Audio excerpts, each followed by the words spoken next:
happy holiday to you. Good morning and welcome to Business on News Desk. The Bank of Ghana is yet to come out with a new minimum capital requirement for commercial banks in the country. There are reports the central bank could settle on 250 million Ghana cedis or even up to 500 million Ghana cedis. But local banks have in the past struggled to meet the capital anytime the central bank actually raises the bar. So what should be the ideal minimum capital when it comes to local banks? Patrick Fishen is the managing director of Heritage Bank. Capital requirement should not be just picked out of the air.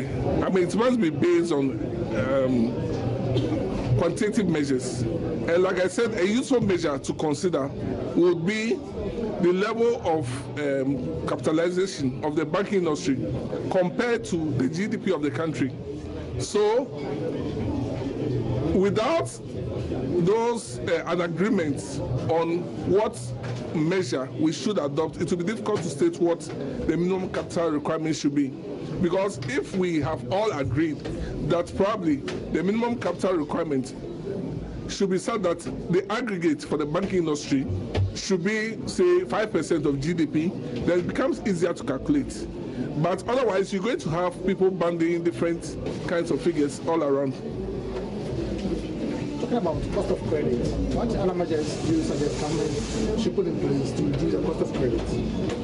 I think the government has taken a number of steps in the right direction since they came into power. I think that the primary driver should be a reduction in government borrowing. So when you see the government issuing bonds, which means that the requirement for capital from the private sector is reduced. That, for example, reduces the options for banks and, of course, individuals. So if the government is not borrowing, of course, demand for funds will reduce, which, of course, will lead to a reduction in the cost of funds for the banks. So any measure which reduces the government's need for borrowing from the public, I think, is a step in the right direction. Up to this end, would you comment? Away from that, government is considering a reduction in taxes on aircraft spare parts. This was hinted in an interview by the Deputy Minister of Aviation, Kwamna Ochiri-Daku-Mensah, at the sidelines of the launch of Africa World Airlines route expansion to Abuja, Nigeria. He noted the recent reduction in taxes in the aviation sector announced in 2017 budget is yielding results as the number of airlines and flight schedules have increased. He noted government will continue to build a stronger relationship with Nigerian authorities to further expand the aviation industry. I believe that allowing airlines to operate across our borders is very key to ensuring that the collaboration can go on. What I'm particularly interested is that the airport company will up their game a little bit to make sure that people can experience the Nigerian hospitality we all talk about.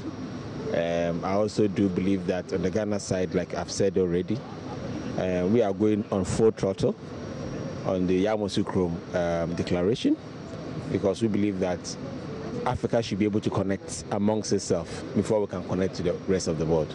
I believe that it's a request the ministry has made to the government to consider taking off taxes on aeroplane parts, because when we talk about repair and maintenance hubs, if we continue to charge taxes on those spare parts, what it means is that we'll be increasing the cost of doing business in Ghana.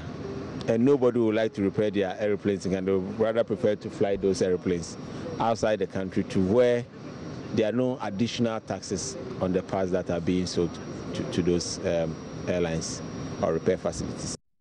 And that's all in business for now. Many thanks for watching.